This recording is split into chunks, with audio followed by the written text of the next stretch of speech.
Bonsoir à toutes et à tous et bienvenue au Journal du Soir sur Télé Libre.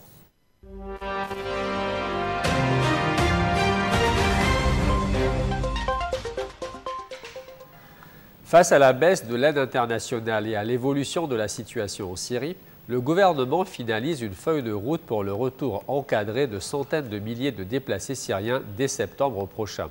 D'après le quotidien Al-Sharq al-Awsat, une commission ministérielle aurait finalisé un plan de retour volontaire en attente de validation par le Conseil des ministres. Le ministre Tariq Betri, à la tête de cette commission, affirme que le plan est réaliste et progressif. Il vise à encadrer le retour de 200 à 300 000 Syriens dès la rentrée scolaire de septembre prochain. Deux formes de retour sont prévues. L'une organisée avec transport en bus et aide de 100 $ par personne, l'autre spontanée mais également soutenue par une allocation. La Sûreté générale, elle, lèvera les pénalités pour ceux qui quittent définitivement le territoire libanais. Aujourd'hui, près d'1,4 million déplacés syriens vivent au Liban, un fardeau difficile à porter alors que l'aide internationale s'essouffle.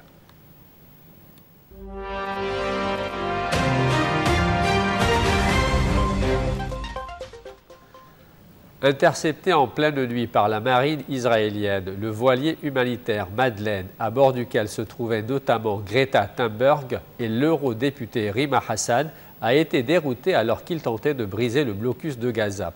L'opération, qualifiée de provocation médiatique par Israël, relance le débat sur l'accès humanitaire à l'enclave palestinienne en pleine crise.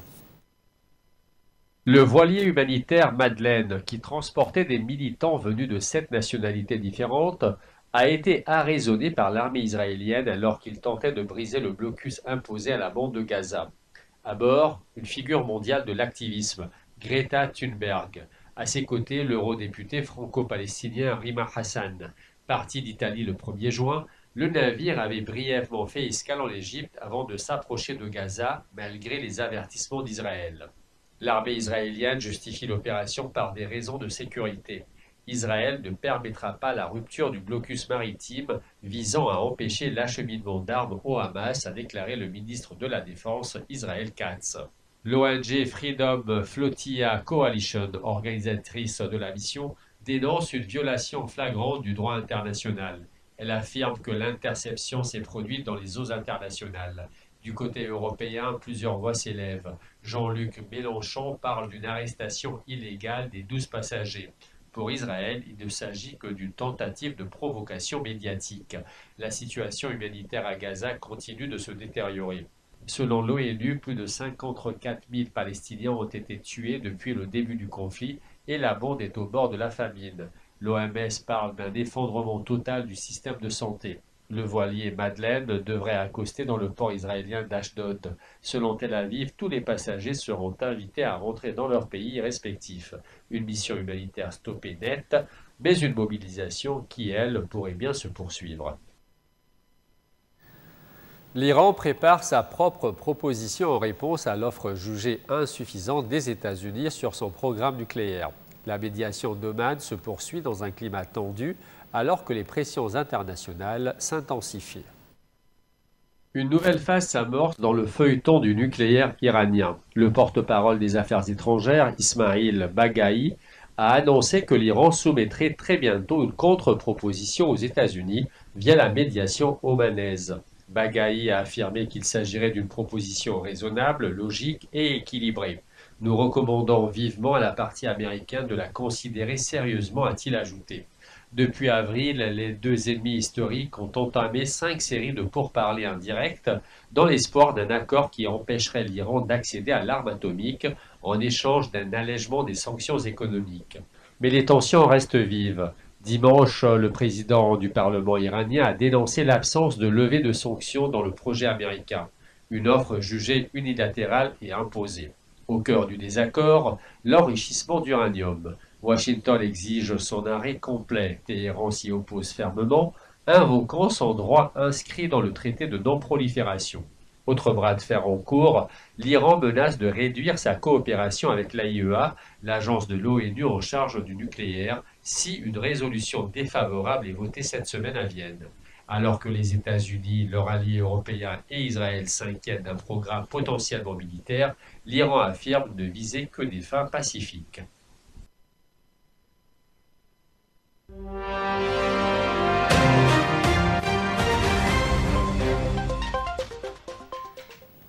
Face à la menace aérienne russe, l'OTAN veut quadrupler ses défenses. Lors d'une conférence à Londres, le secrétaire général, Mark Rutte, appelle à une augmentation de 400% des capacités de défense aérienne et antimissiles de l'Alliance, plaidant pour une réponse massive aux offensives russes et une modernisation urgente des armées européennes. Un signal fort en amont du sommet stratégique de La Haye.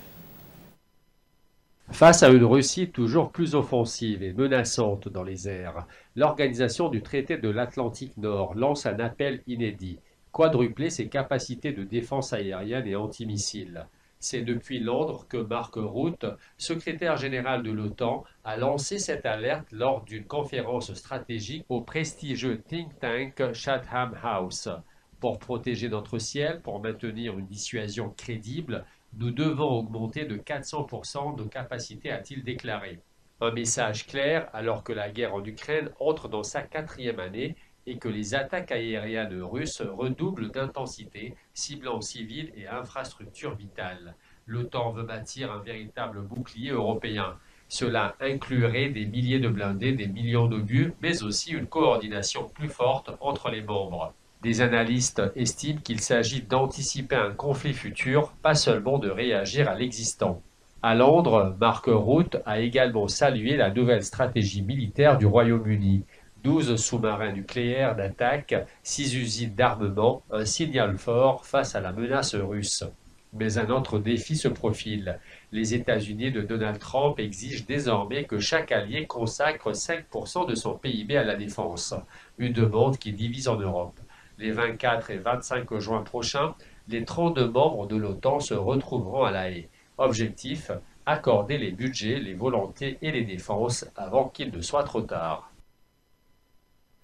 L'Ukraine a subi l'une des attaques les plus massives depuis le début de la guerre. La Russie a lancé un record de 479 drones explosifs sur le territoire ukrainien. Si 460 d'entre eux ont été interceptés, plusieurs sites ont été touchés. Cette escalade intervient alors que Kiev continue d'appeler à une trêve humanitaire et que des discussions sur un échange de prisonniers et de dépouilles sont en cours. L'Ukraine a vécu l'une des nuits les plus intenses de la guerre. La Russie a lancé un nombre record de 479 drones explosifs à travers tout le pays, une pluie de feu sans précédent.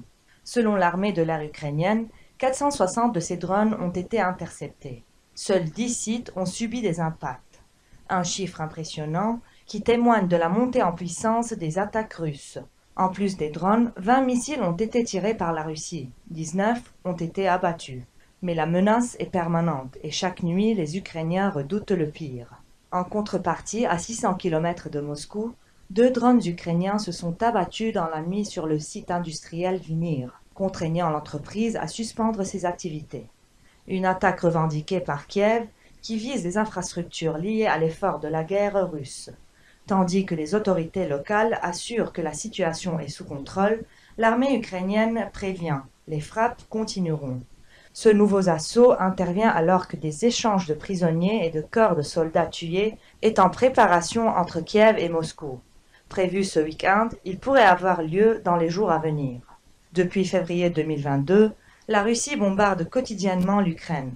Malgré les appels de Kiev à une trêve de 30 jours pour entamer les discussions de paix, le Kremlin persiste à refuser toute pause humanitaire, craignant de laisser le temps à l'Ukraine de se réorganiser. Des affrontements violents ont éclaté entre manifestants et forces de l'ordre après de nouvelles arrestations d'immigrés sans papier. Face à la colère grandissante, le président américain Donald Trump a déployé la garde nationale et menace d'envoyer l'armée ailleurs dans le pays. Une escalade sécuritaire qui ravive les divisions autour de sa politique migratoire. Des scènes de chaos à Los Angeles. Pour la 2e journée consécutive, la ville californienne est le théâtre de violents affrontements entre manifestants et forces de l'ordre sur fond de colère contre la politique migratoire du président Donald Trump. Au moins 56 personnes ont été arrêtées en 2 jours et plusieurs voitures incendiées. Même les journalistes n'ont pas été épargnés par les gaz lacrymogènes. En début de soirée, des affrontements se poursuivaient encore dans le centre-ville. Face à cette flambée de violence, la réponse du président américain est ferme. 2000 membres de la garde nationale sont déployés, malgré l'opposition du gouverneur démocrate Gavin Newsom. Des militaires en tenue de camouflage ont sécurisé les bâtiments fédéraux.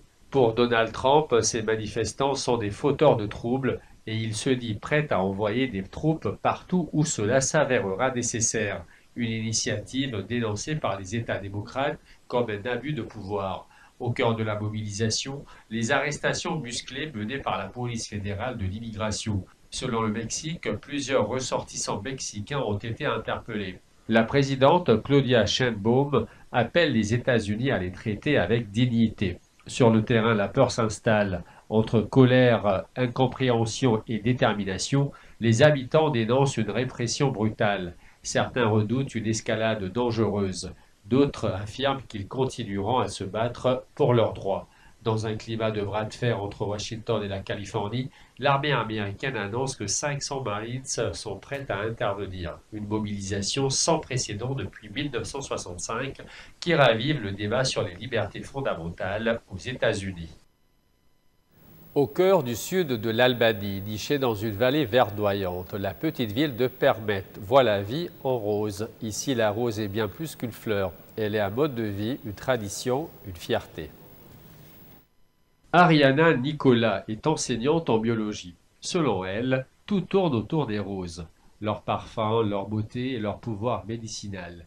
Ici, la rose symbolise l'amour et la fidélité. Dans cette ville de 7000 habitants, chaque jardin est un bouquet à ciel ouvert.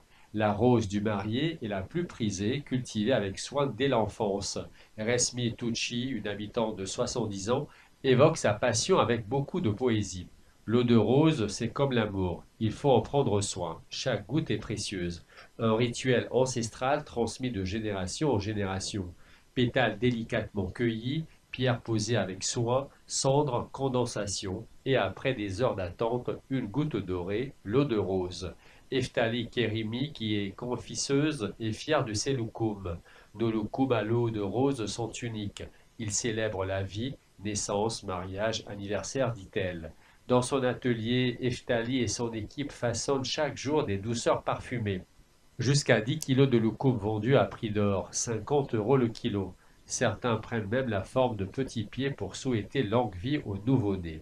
À l'approche de l'été, les visiteurs affluent, conquis par la nature, le patrimoine et les saveurs de Permette. Ici, la rose est partout, dans les jardins, dans les plats, dans les cœurs. Eftali Kerimi fait à son tour l'éloge de la rose. La rose, c'est le cœur, c'est l'amour, c'est notre bonheur de vivre.